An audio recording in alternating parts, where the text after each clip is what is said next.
Bend వచ్చేస్తున్నారని చెప్పేసి లడాయి sir పడాయి పప్పు ఎండు రేసి కిరసనాల పోసి పెట్టామండి. మరి తిన్నాక ఇద్దరు బాగానే ఉన్నారండి, ముగ్గురెళ్ళి మంచానికి కట్టుకున్నారండి. ఏమన్నా మరి మా ఇంట్లో ఎపరాళ్ళు దెబ్బలాడుకుంటే నాపరాళ్ళు పగిలిపోతాయి.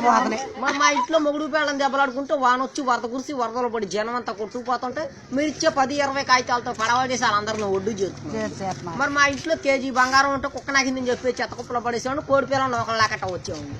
మరి మీరు 10-20 ఇస్తే పోతా కాకినాడ వెళ్ళి కాఫీ కాదు మీ పేరు అక్షరాలు లేకుండా ఈనాడు పేపర్లో ఇచ్చారు. అక్షరాలు లేకుండా మీకు ఏమైనా ఫ్యాక్టరీ కావాలంటే చెప్పండి. గుడివాడలో గుడ్లు ఫ్యాక్టరీ మాదేంటి, దుబాయ్లో దూదు ఫ్యాక్టరీ మాదేనా, ఏలూరులో ఎలకల ఫ్యాక్టరీ మాదేని, పామారులో పందుకు.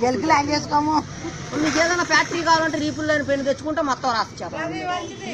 మా ఇంట్లో పెళ్లిళ్ళకి పేరెంటాలు ఉన్నారండి, ముక్కు లేని ముసలమ్మ, నడువు లేని నాగమ్మ, ఏళ్ళు లేని అక్కమ్మ ఉన్నారండి. ముగ్గురు పెళ్లిళ్ళకి పేరెంటాలండి. మరి ముగ్గురు చీరలో అంటున్నారని చెప్పేసి నాకు తెలిసిన ఎర్రకంద దగ్గరికి తీసుకెళ్లి ముడి చుట్టూ 3 ఓతలు పెట్టించాము. మరి తెల్లారకల్లా ఓతలు ఎర్రకి అందిపోయినండి. మరి అసలు పొద్దున్న నారా చంద్రబాబు నాయుడు గారు వచ్చి నన్ను పాకిస్తాన్తో యుద్ధానికి వెళ్ళమని చెప్పి 6 రూపాయలు అడ్వాన్స్ ఇచ్చేయారు. మరి వాళ్ళు ఇచ్చిన 6 రూపాయలు అడ్వాన్స్ తీసుకొని జీడిపప్పు అంత జీబు వేసుకొని తూటుకర్ర అంత తుపాకీ తీసుకొని బయలుదేరానండి. మరి జీడిపప్పు అంత జీబులో డీజిల్ అయిపోయిందని చెప్పి జీబు వెళ్ళిపోయి చెరువులో పడిపోతుంది, నేను వచ్చి ఇక్కడ పడిపోయానండి. మరి మాకు ఇచ్చే మావులు మాకు ఇచ్చేస్తే పాకిస్తాన్తో యుద్ధానికి బయలుదేరుతామండి.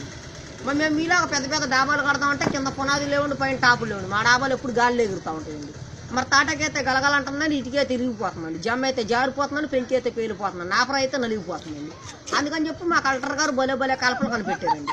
ఏమేం కలపలంటే బొబ్బాస్ కలపండి, జిల్లేడు కలపండి, ఒరిగడ్డి వాసాలండి, దొంగ దోలాలండి, చీపురు పూలతో కిటికీలండి, పైన కోడి పీతో స్లాప్ అండి. మరి పైన కోడి పీతో స్లాప్ ఎందుకంటారో వచ్చే వర్షాకాలంలో కారు సువాసన వచ్చిందండి. మరి మా ఇంట్లో పెళ్లి భోజనాలు చెప్పున ఎక్కువ జనం రారు కానీ కోడి పీ సువాసన అని చెప్తే ఊరంతా వచ్చి కూర్చుంటారు. మరి వాళ్ళందరూ వచ్చి మా ఇంట్లో కూర్చుంటే నాకు ప్లేస్ లేకపోతే వచ్చేయండి. మరి మీకు సినిమా చూడాలంటే చెప్పండి, ఏట్లో టికెట్లు అండి, నూతులో సినిమా అండి, వెళ్తామే కానీ వత్తం ఉండదండి. మరి వత్తం మీకేం తీసుకురాకపోతే మీరు బాధపడిపోతారని చెప్పేసి చిరంజీవి షర్ట్లు, ఎన్టీఆర్ షర్ట్లు, బాలకృష్ణ బండిలు, పెద్ద ఎన్టీఆర్ లుంగీలు, నాగార్జున ప్యాంట్లు తీసుకొచ్చేసింది. మీదే చక్కయ్య గారు చెప్తే అక్కయ్య గారు ఫీల్ అయిపోతారని చెప్పి సూర్యకాంత్ చీరలు, విజయకాంత్ చీరలు, తమ్మన్న చీరలు, అనుష్క చీరలు, శ్రీదేవి చీరలు ఇచ్చామండి. మీరు 10-20 ఇస్తే పక్క కోట్లో వెళ్ళి టిఫిన్ చేసి వస్తామండి, ఈలోగా విమానం మంచి బట్టలు దిగిపోతాయండి. మరి ఏమండి సార్ తప్పుకోండి సార్, మా గన్ను పేరుపోతున్నాను. ముందు 3 కిలోమీటర్లు అన్న 7 కిలోమీటర్లు వెళ్ళిపోతుంది. మరి బుల్లెట్స్ లేకుండా మా గన్ను కాల్ చేస్తున్నాను. మా గన్ను ఆఫ్ చేయమంటారు సార్, మోపు చేయమంటారు. ఆఫ్ చేత 6,000 అండి, మోపు చేత 3,000 అండి, వెనక్కి వెళ్తే 7,000 అండి, పైకి వెళ్తే 10,000 అండి. మరి మా గన్నుకు లైసెన్స్ లేదండి, కాలిస్తే కేసు లేదండి. మా గన్నులో ఎప్పుడు బుల్లెట్లు పెడితే అర్ధరాత్రి 12 గంటల పేరుద్దండి.